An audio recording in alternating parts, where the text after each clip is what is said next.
meeting organised, as you'll be aware, with ONS.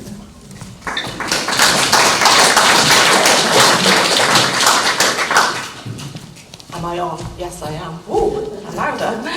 Good morning, ladies and gentlemen, and thank you, Mike, and thank you, Wendy, for bringing forward my talk. So it's lovely to see you all in this nice sunny weather. Can everyone hear me all right? Yes. Yeah, perfect. So as Mike said, my name's Sarah Hargreaves, and I am a solicitor. I've been qualified for nearly 25 years now, and I'm currently working as an estate planning consultant. Oh, the title of the talk's gone, but it's Tax Care and Toyboys, so it's a little bit tongue-in-cheek there, but we'll come on to why it's named as such. You didn't want to see me. So in all seriousness, what I would like to talk to you about this morning is protection. So the first part of the talk is about protecting everything that you've worked hard for during your life so far, either on your own or as part of a couple. So a lot of you will own your own homes, you may have savings and investments, you might have treasured possessions, cars, boats, planes maybe, jewellery, sentimental things, but protecting what you've worked hard for, because I'm sure a lot of you will want to pass on as much as you've acquired to those most precious to you, and for a lot of people that will be children and grandchildren, but it may be other family members, friends, or even charities as well. So that's the main substance of the talk. So the reality is, I'm afraid that we are all going to pass at some point in time, and so I'm sure you will all agree that it's a good idea to have a will in place. So I'm just going to ask for a quick show of hands as to how many of you have already made some arrangements in terms of a will. Excellent, so that's a really good number. The national average is around 30%, but bearing in mind that's across the whole age range. So well done, Tiverton, u3a, so that's really good. And you might compare making a will to baking a cake and then cutting up that cake and saying, I want so-and-so to have this slice of cake and so-and-so to have another slice of cake, and just portioning things out. And that's a really good idea as long as you have a cake left to leave. And there are unfortunately a number of threats, if you like, to your cake or your estate. And would anybody like to hazard a guess at what those might be? There's always one. Sorry, somebody said death duty. So I'm going to talk a very little bit about inheritance tax. Anybody else? The clue's in the title of the talk. So inheritance tax is one aspect, and home fees, and then Toyboys, which I'll come on to. So interesting statistic, perhaps. In terms of the revenue from inheritance tax that the government is currently taking, it's somewhere between 8 and 9 billion pounds a year. So it's a lot of money. And yeah, tax, a lot of people are care, a lot of people are now affected by having needs for care at some point in the future, so we're going to talk a lot more about that. And then the Toyboys point. So it's a little bit tongue-in-cheek, as I say, but what it's talking about really is where, it's usually when we're talking about couples, so if one of a couple passes away, the surviving partner might not want to spend the rest of their life alone and might decide to re-partner, whether that's a toy boy, toy girl, sugar daddy, cougar, any of the above. And then might be tempted to make a new will or be persuaded to, benefiting that new partner rather than the beneficiaries that the initial couple would have chosen together. And we call that sideways disinheritance. And it can sometimes happen accidentally. You might not be aware that if you get married without even changing your will, the fact of you marrying or entering into a civil partnership will revoke any previous will that you've made. So it can happen accidentally without you even realising it. So just remember that one in case you decide to remarry. As I said, I'm not going to talk very much about inheritance tax, and that's because it only affects the wealthiest in society. You may know a little bit about this already. Basically, everybody has certain allowances, amounts that they can leave before inheritance tax comes into play. So everyone has what we call the nil rate band, which for a very long time has been £325,000. So everybody has that. Now, a few years ago, the Conservative government introduced an additional allowance, but that only applies if you own a home and have equity in that home, and you have, and the technical term is direct descendants, so children, grandchildren, great-grandchildren, and so on, to whom you can leave that share of the property or that equity from the property. And if you satisfy both of those criteria, you qualify for another allowance called the residence nil rate band, which is a further £175,000. So anybody who's done the maths will see that 325 add 175 quite neatly makes £500,000. So if you're on your own and have a home with equity in it, and children or direct descendants, you can leave £500,000. If you don't have a home and direct descendants, you've only got the 325. For a married couple or a couple in a civil partnership, those allowances can be transferred. So when the second one dies, the allowances double up. So if there are children and a home, they can leave £1 million. If they haven't got a home and children, it's back down to £650,000. Do you have to live in that home for a certain period of time? No. No. As long as you've got equity in it has to be your residence, so it can't be an investment property. But there used to be a time limit on it.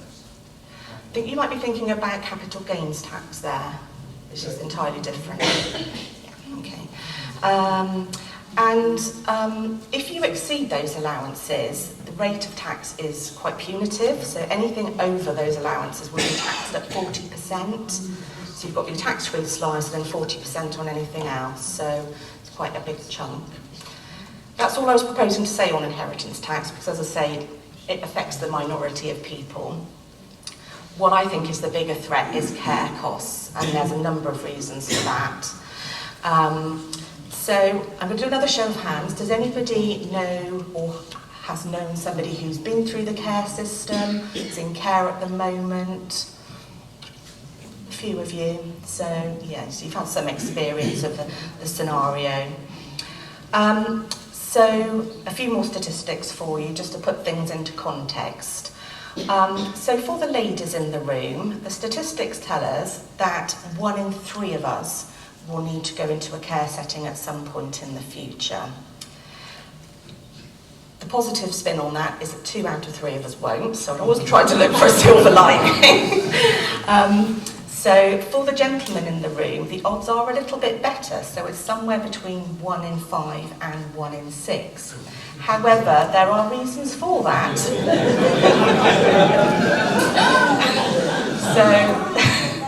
Sadly, statistically, or maybe not sadly, the men generally will die younger, slightly younger. And the other thing that I always think could be pertinent here is that the ladies probably do a really good job of looking after the men, so they don't need to go into a care setting, so I'll just throw that one out there as well. So who's going to pay for your care if you need it? So if you have significant nursing needs, the NHS should, and I say should in inverted commas, pay for your care. However, the NHS will try and wriggle out of paying for care because budgets are tight and they want to pay as little as possible because they've got other priorities as they see it. So if there aren't nursing needs, then the local authority will fund the first 12 weeks of your care. But beyond that, there will be an assessment of your financial resources. So they'll look at everything that you've got, your income, pensions, investment income, your capital. And broadly speaking, if your capital is needed to supplement income, to pay for care. If you have more than £23,250, you will be what's called a self-funder. You will have to pay for your own care. So you're not allowed to keep very much of what you've worked hard for, which is why this is so important. So how much is care going to cost is the next question. We're telling a little bit of a story here. So Saga statistics tell us that the average stay in care is somewhere between 2 and 3 years. So for my sums, I've worked on 2.5 years, just as the midpoint there. And in this part of the world, across the whole of the southwest, so bear in mind there are some more affluent areas than others, the average cost of privately funded residential care is £1,500 per week. So if you multiply that up to 2.5 years, you're looking at a cost of £225,000, which, you know, for a lot of people is a large chunk of their home, or all of their home even, in some parts of the country. And the other sad reality that I have to mention is that for those of us who will pay privately, we will in fact be subsidising those who are funded by the local authority, because the local authority will only pay to a certain level. So there we are. We work hard and acquire our wealth over time, and it might all be spent on our care.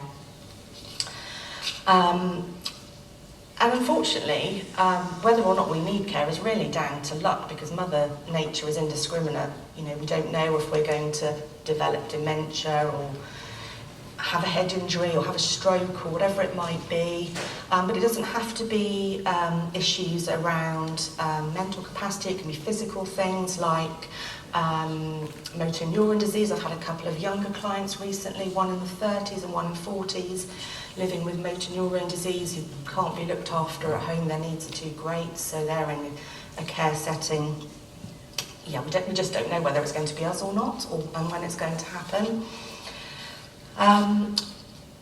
And then the third point, the Toyboys. So I've briefly outlined what I'm talking about there, the possibility that surviving partner, having inherited from their spouse, might repartner and benefit somebody new, rather than perhaps your children together. I've seen it a lot over 25 years where surviving parent meets somebody new. The children don't like the new partner. The new partner doesn't like the children either. And you know, you do have fallouts in families, and then the surviving parent is tempted to change their will to benefit the new partner and the children. We have lots of estrangements. So estrangements seem to be the norm rather than the exception these days. It's really sad. So why is all of this becoming more relevant? Well, one key thing is that the population is ageing. Is growing and ageing. So does anybody know what the 100 Club is? And it's not a trick question. Exactly. So anyone who's reached the age of 100 can become a member. So in 1951, when the census was taken, it was recorded that there were 255 members of the 100 Club. Would anybody like to take a guess as to how many we think there might be now, bearing in mind that people are always passing on and some people are reaching their 100th birthday? About 1,000? 1,000? Any others? Okay, I'm going to surprise you. Obviously, as I say, some are dying, others are reaching their 100th birthday, so we think it's at the moment somewhere between 35 and 40,000. So a lot more. And that's only those who've reached 100, so obviously there are lots more who are getting into their 80s and 90s, where that wasn't the case previously. So these issues, particularly the care issues, are becoming more important, more prevalent. And then another factor, I'm going to apologise now, because you may have come to this meeting thinking that you've done your will and you've got all your arrangements in place and everything's done as well as you can do it. A lot of people, as couples, will have what we call a mirror will, which is where when the first one of you dies, you leave everything to each other. I'm guessing that's the case for a lot of you. Some nods in the room. So also a lot of couples will own assets jointly, so usually the home, possibly joint bank accounts, savings and investments and things like that. And in those circumstances, when the first co-owner of those assets dies, his or her share will pass automatically to the survivor. So with the mirror wills and the joint assets, what we're looking at is the surviving partner having everything in their name when they're left on their own. So because of that, if that person needs to go into a care setting, as I say, all but the last £23,250 of the couple's hard work could be spent on care, or equally the surviving partner might decide to make a new will or accidentally cancel the old will, thereby benefiting a new partner or spouse. So those are the two key things that are concerning. Unfortunately, we can't do anything about the fact that the population is ageing. That's due to medical advances and, hopefully us all looking after ourselves a lot better. What we can do, though, is think about our wills. So it's understandable that people will have made mirror wills, wanting to look after each other when the first one of us dies. However, as I've said, it does then expose what you've worked hard for to either being left to somebody different or being used on the surviving partner's long-term care at some point in the future.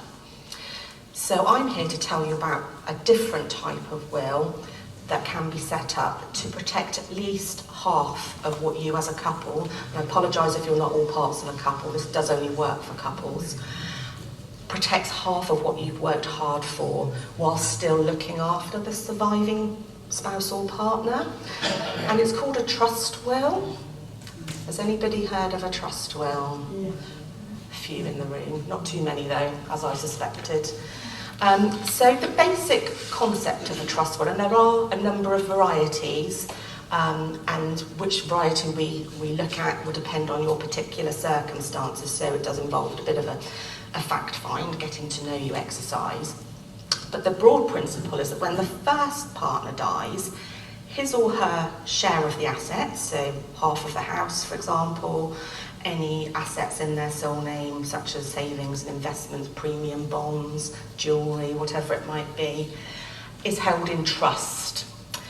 So what that looks like is you have a minimum of 2 trustees. That's usually the surviving partner to put them in the driving seat. If there are children, it's often one or more of the children as well, but it can be other individuals, trusted individuals, the clue's in the name trustee.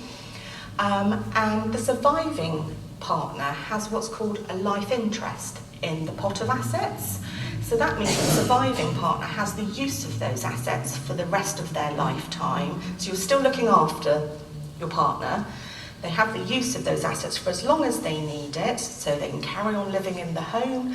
If there are savings and investments in the trust, the surviving spouse can't spend the capital, but they can receive an income from those investments. So if it's invested in stocks and shares, for example, the dividends would be paid to the surviving partner, interest on bank accounts, rental from investment properties if there's a share of an investment property in the trust. So the surviving spouse is looked after, but because the surviving spouse doesn't own those assets outright, they don't belong to them, if that person then needs to go into care, the local authority can't take those trust assets into account. They're nice and neatly ring-fenced, so they can't be spent on care. The surviving partner's own assets can be spent on their care, so that's important to remember. But the other benefit as well is that because those assets don't belong to the surviving partner, they can't then make a new will giving them to somebody else. They can't give them away during their lifetime. They can't fritter them away on cruises and handbags and motor cars and whatever else they might want to. So what you're actually doing is guaranteeing that half of what the couple has will go to the initial chosen beneficiaries. So it's ring fencing half of the assets. It's usually half. You might own things in unequal proportions. One of you might have a few more savings than the other one, for example. But protecting a large chunk of what you've worked hard for to make sure that your precious ones will inherit it at some point in the future. I'll take questions at the end because I know it might be a foreign concept to those who haven't heard of that before. I think we've covered all of that off. So it's a bit like the surviving partner having their cake and eating it, really. They get the use of it, but it can't be spent on their care and it can't go sideways to a new family.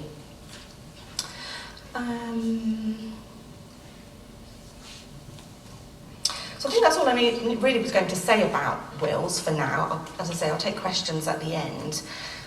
So that deals with how you can best look after what you've worked hard for to make sure that passes on to your beneficiaries. What I want to move on to talk about now is making sure that if you were to become unwell before you died, as one of my colleagues put it, if you became a little bit dead, which I thought was a different way of putting it. So if you became unwell to the point that you could no longer make your own decisions for yourself, what you should be doing to consider that scenario. So I'm sure that you'll have heard of lasting powers of attorney. There's a lot of press about it at the moment. So I'm going to ask for another show of hands. How many of you have been good and done your lasting powers of attorney? Yeah, so a little bit less than the wills, but a good number of you, so that's really important. A lot of people assume that if they become that unwell, that they can't make their own decisions, that their next of kin will automatically be able to step in and make decisions for them, and that simply isn't the case. And it can cause lots of problems. I'm just going to highlight Kate Garraway and her late husband as an example. Some of you may know what happened with them. So Derek Draper, who, as I say, has sadly since died, he caught COVID and was very poorly. He was in a coma for a very long time before he was discharged from hospital. And because he didn't have mental capacity whilst he was in a coma, Kate Garraway came across some very difficult scenarios. She couldn't access their funds because most of it was held jointly or in Derek's sole name. She couldn't get information. She was struggling to pay bills. And she's spoken very openly about this and the problems that she's had and how she wishes that they made their powers of attorney earlier to cover this scenario. And sadly, as I was saying to Mike earlier, a loss of mental capacity doesn't always happen gradually. So we all think about things like dementia and Alzheimer's disease, but it can happen instantaneously to anybody. So I'm not just talking about later life where it could be something like a stroke or a brain hemorrhage. We're thinking things like COVID or a brain tumour or a car accident where you have a head injury. It can happen to any of us at any time. I always think that lasting powers of attorney are a bit like an insurance policy, because whereas we will all die at some point, we won't all lose mental capacity. The chances of that happening to us has increased because of the ageing population scenario. So we are living longer, so more of us will lose capacity as we get older. So having power of attorney in place is a bit like putting insurance there to cover the possibility that you could lose capacity at some future stage.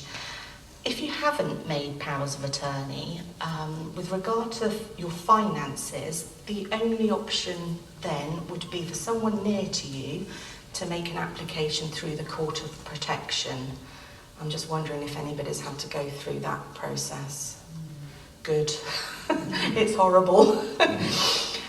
So the Court of Protection is there to protect vulnerable individuals who haven't taken the time to appoint someone to make decisions for them.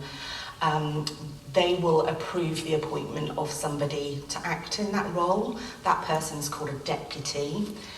However, once appointed, the deputy will still be very closely supervised by the court, to the point where the deputy has to submit audited accounts every year, so that involves the cost of an accountant.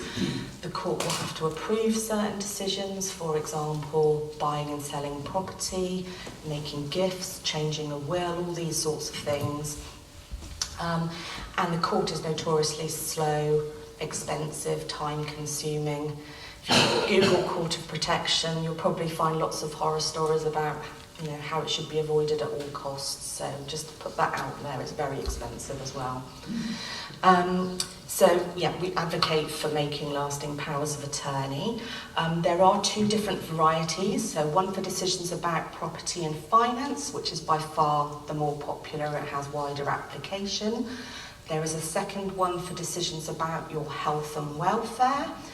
Health and welfare, as it sounds, covers things like medical treatment, particularly whether you're kept alive when you might not want to be kept alive, if your projected outcome isn't very good.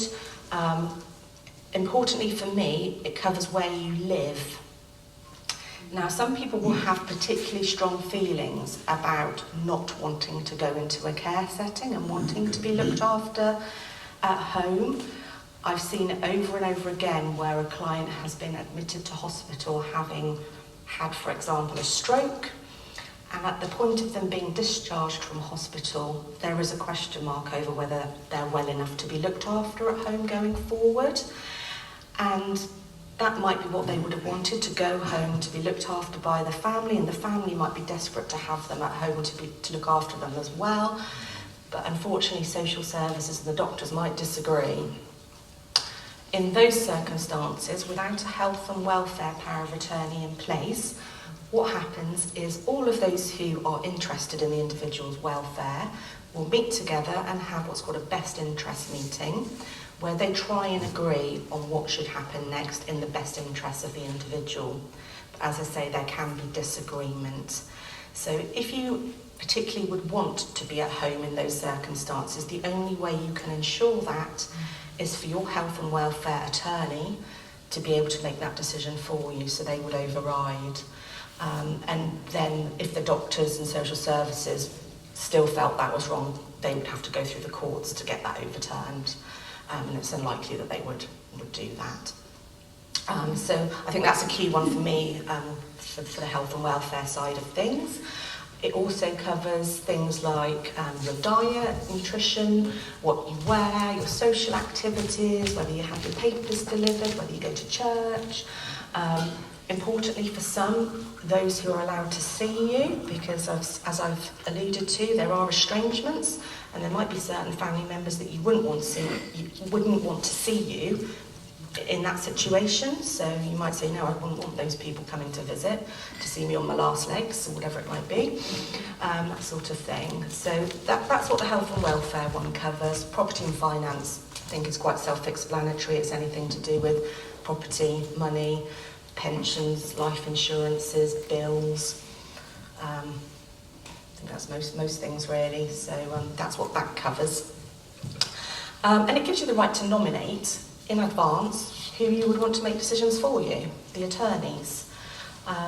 So that obviously gives you control. It means that you can choose who you would trust to make decisions for you. And there's different ways of appointing attorneys, different options in terms of whether you have first choices and reserves, and different bases on which you can appoint attorneys, which can be talked through with you. Let's just check I haven't missed anything. One scenario where one part of a couple has lost mental capacity, which can be problematic. So let's go back to the scenario where one partner's being discharged from hospital without mental capacity, and perhaps having had a stroke might have some physical issues as well. Perhaps some paralysis down one side, which makes it difficult to go up steps or get in and out of the bath, whatever it might be, to the point where the caring partner feels that the current property isn't appropriate anymore for looking after their spouse or partner. And then to be able to sell that property, the partner who's poorly won't be able to sign on their own behalf. You would need to have a power of attorney in place to be able to sell that property and buy a new one. So that's a commonly arising scenario. And we get families coming to us saying, what can we do? And at that point, the only option is to go through the court of protection, which is horrible. Trying to do any property transaction where the court's involved, where you've got solicitors, estate agents, buyers and sellers all jumping up and down wanting to exchange contracts, and you're waiting for the court to say yes or no. It's I've done that kind of work, it wasn't fun. So I'm going to apologise. I should have apologised at the beginning actually, because for those of you who might have come along today expecting me to have brought Toyboys with me, sorry. I should have apologised earlier, sorry.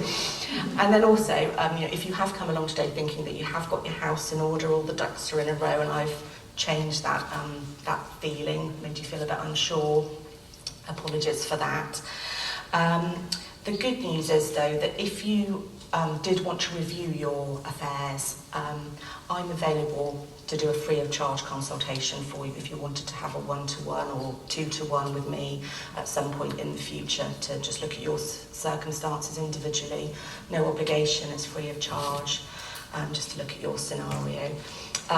Mike, I have got some forms there that members can complete, or to give me details, and then I can contact you to arrange a time, or if you're uncomfortable with that, I have got business cards there if you wanted to take a business card away for yourselves or for others that you might know who might be interested in having a chat about what's best for them.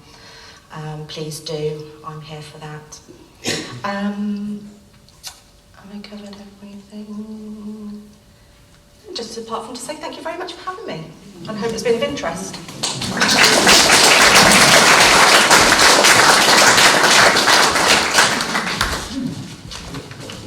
Thank you very much, Sarah. That was most informative and important to us all. So questions, please, from the audience. John's got the mic, so...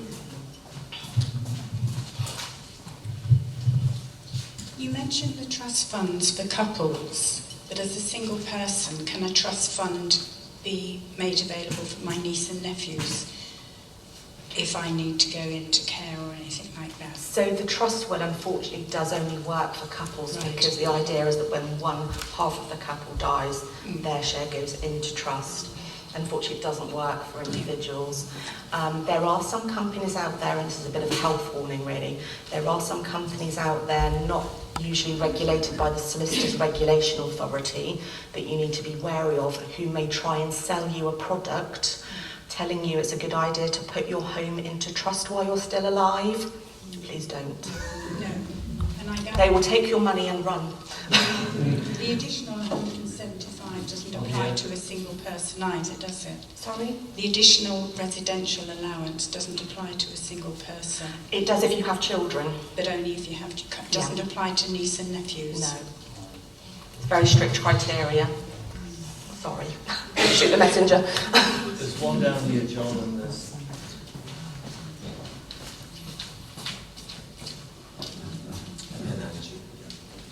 Going back to the wills in trust, got a scenario where a person, a partner, is on their own.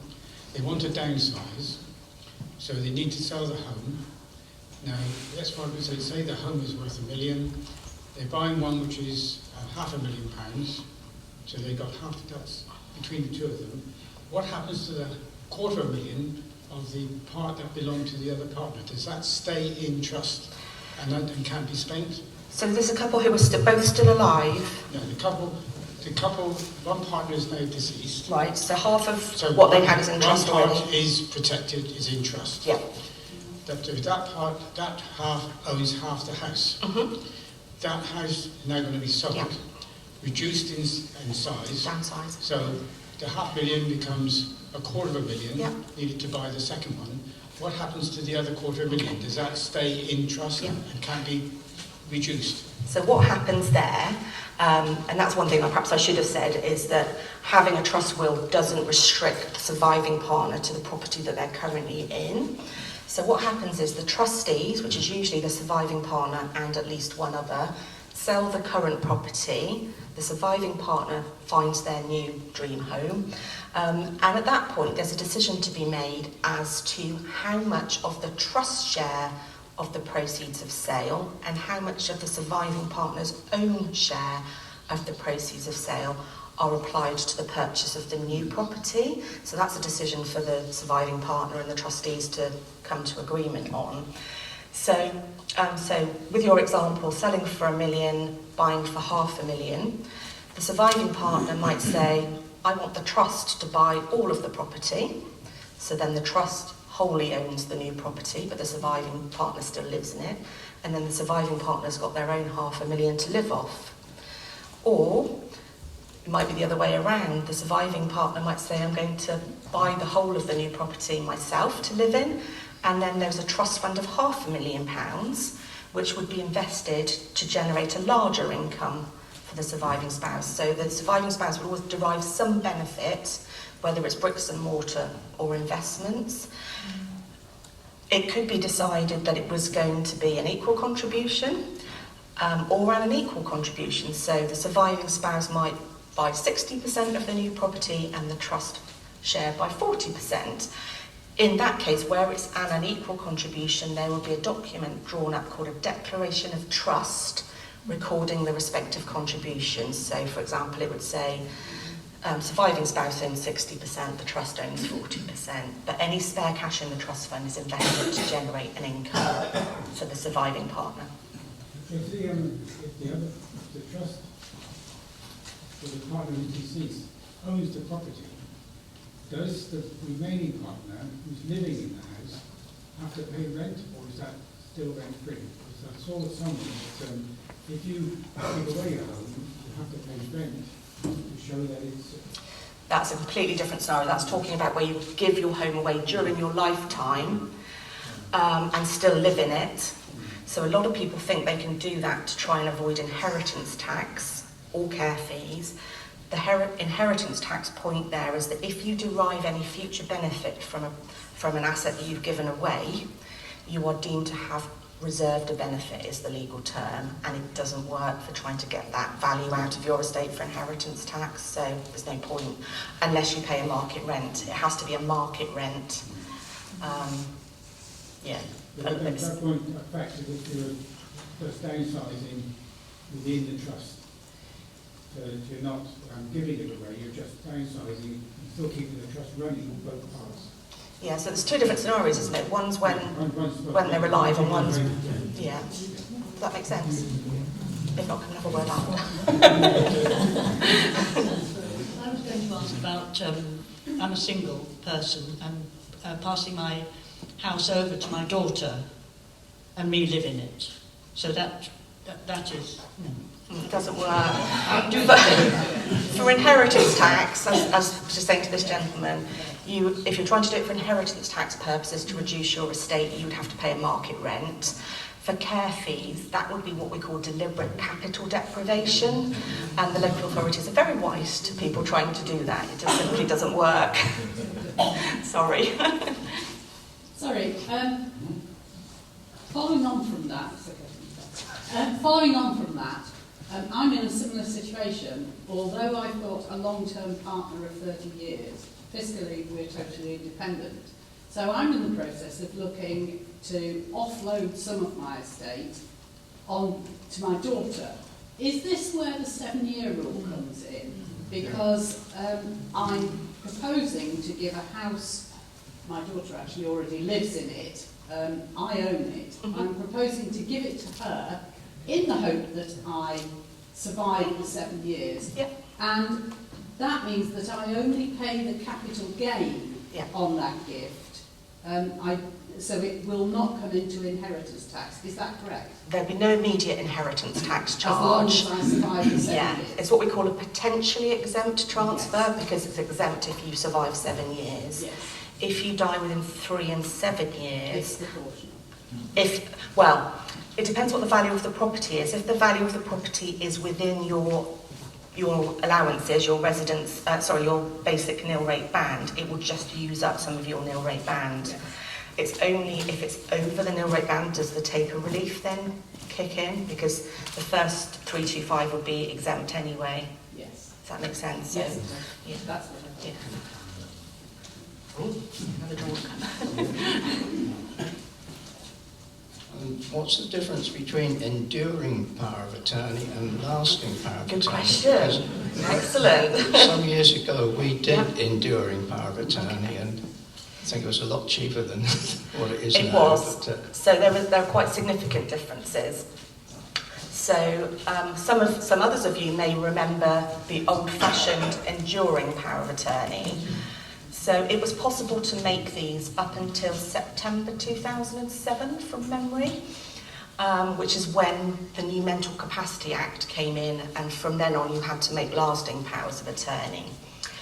The enduring power of attorney is limited to decisions about property and finances. There wasn't a version for health and welfare decisions, so that was a kind of an innovation, if you like. They are very different in how they work. So the enduring power of attorney only has to be registered with the Office of the Public Guardian when the attorneys consider that the donor is or is becoming mentally incapable of managing their own affairs. So the attorneys would decide at some point in time that you couldn't manage your own affairs anymore and would make an application to register it. You would be given notice of that application to give you the chance to say, actually, no, I'm fine, thank you very much, leave me alone. And other family members are given notice as well. Once it's registered, though, the attorneys would be solely responsible for looking after your affairs, and you would have no further say in your finances.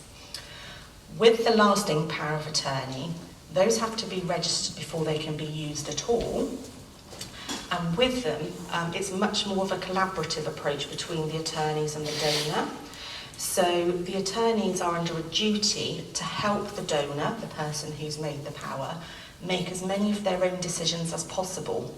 So a couple of things to mention there is that there are obviously different complexities of decisions. So some things are really simple, like I have to pay the milkman or pay my bills.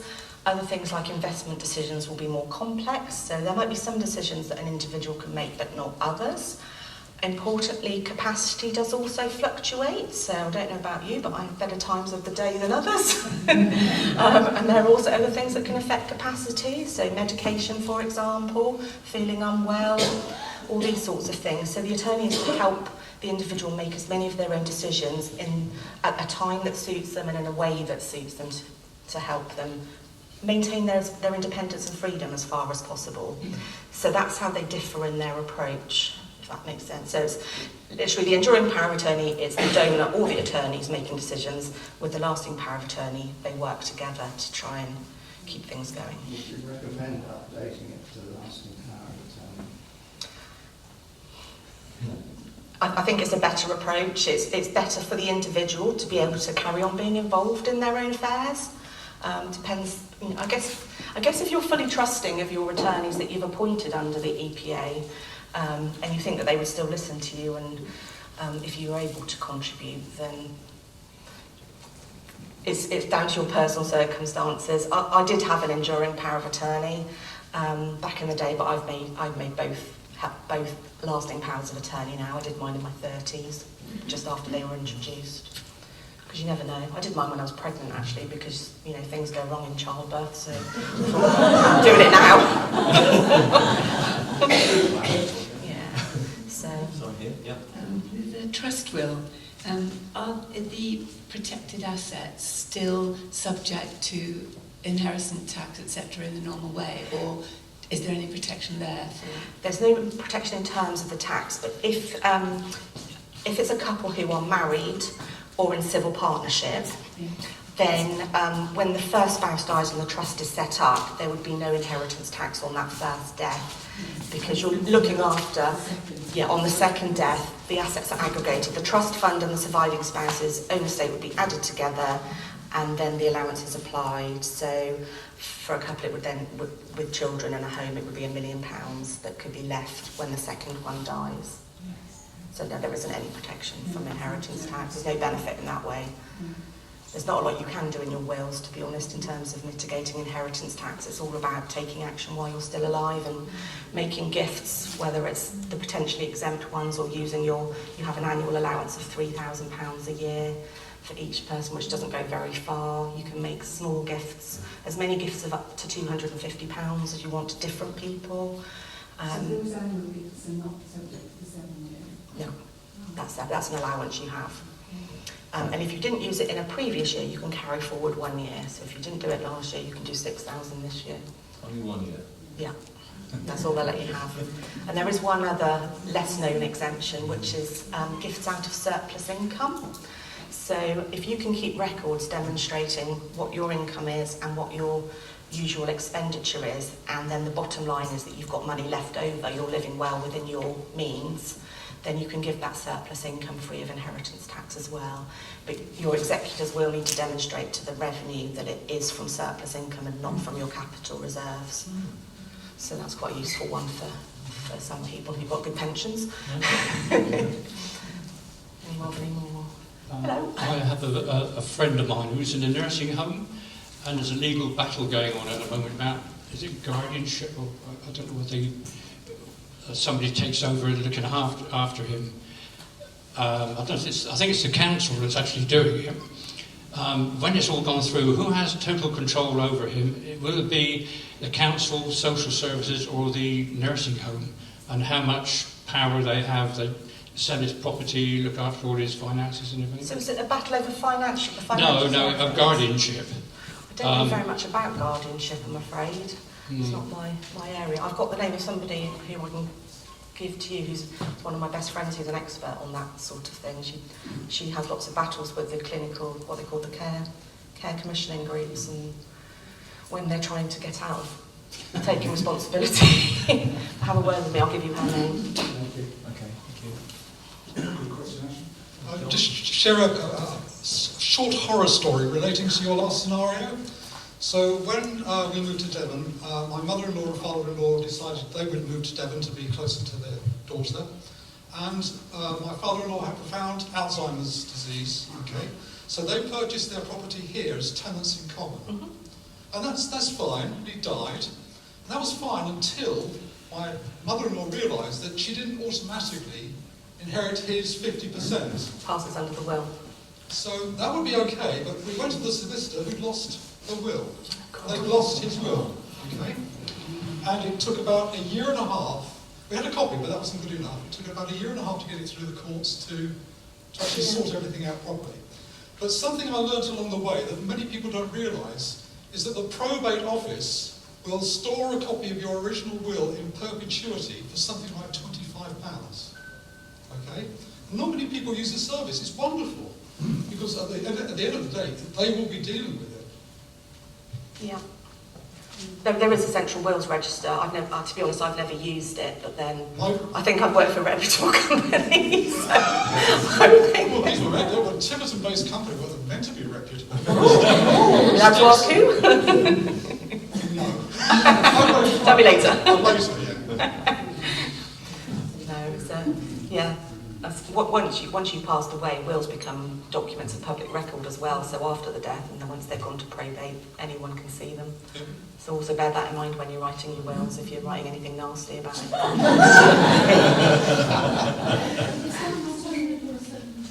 Sorry? Is that not only above a certain value? You only need probate if it's over a certain value or certain type of assets, but if you need probate, it will always be So if you public don't record. need probate, it doesn't become a public Yeah. document. Yeah.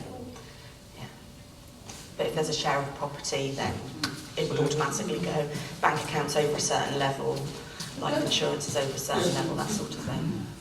Don't you need probate if the house is in tenants in common? Yes, so if there's a half share for property held as tenants in common, then probate would be needed to either put the property into the trust, the share of the property into the trust, or to put it into the names of a chosen beneficiary. You would always need that. If it's held as joint tenants, which is the other way of owning property jointly in this country, that's when one party dies, it passes automatically to the surviving spouse. So for trust wills, you would need to be tenants in common, but we would always look to make sure that was the case for you, or do what's necessary to change it. Any others? Sarah, you were asking us to put our hands up at various points in the proceedings. How many messy endings are there? How does it go, on average? Right, let's start with wills. Yeah, start with. I'm often asked whether it's a good idea to do a homemade will, W.H. Smith's pack or online or whatever. Yeah. And all I can say to that is that contentious probate where there are disputes around wills is the largest growing area of legal practice. And a lot of that is around home-made wills, and in a lot of those cases, most of the estate will be spent on legal fees, so the lawyers are the only winners. So in my view, it's a false economy. So get proper advice, and as I say, look for a firm or company that is regulated by the Solicitors Regulation Authority. There are will writing companies out there who might well be very good, but generally you can't guarantee that. And they haven't got the same level of regulation and insurance and training and so on. So that's wills. Lasting powers of attorney, some of you will be aware that it is possible to do those yourselves. There's an online facility for doing that now, which is great. And if you're one for paperwork and you're good with attention to detail, that's all well and good. But again, the lasting powers of attorney do have to be registered before they can be used by the attorneys. So we always recommend registering straight away, and that's because they're taking between 4 and 5 months to register. So if you don't register them and then they're needed, you can have a 4 to 5 month wait before anybody can do anything, which is no use.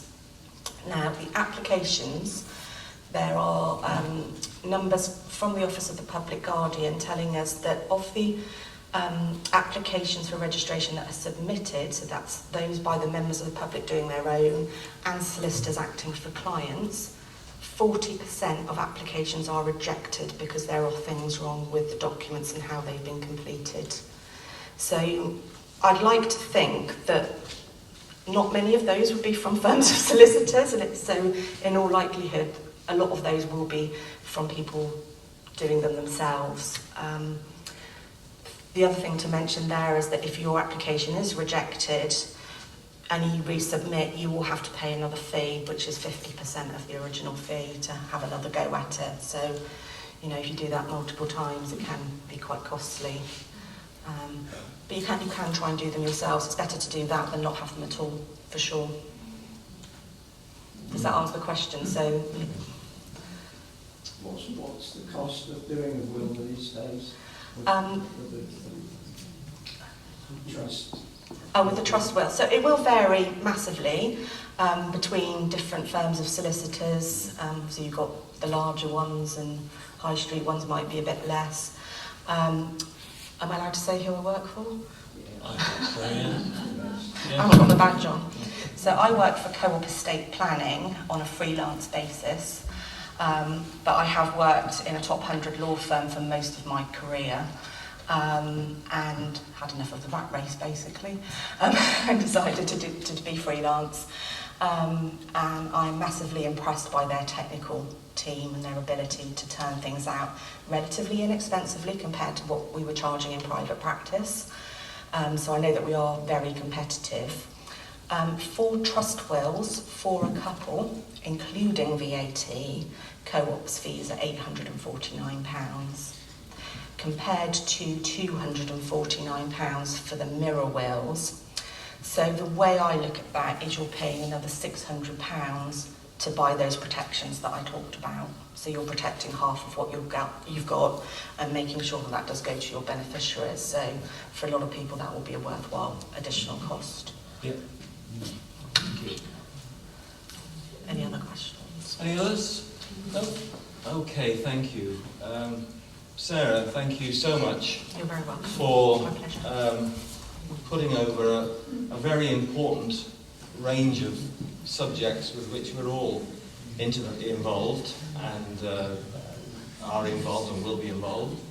I do appreciate your presentation and the way you've done it today.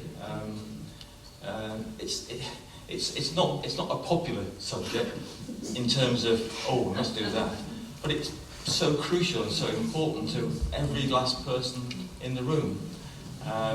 And we do appreciate your time, your input, and as I say, I think your presentation has been done so beautifully. And I would like the audience to perhaps just show their appreciation. Thank you very much.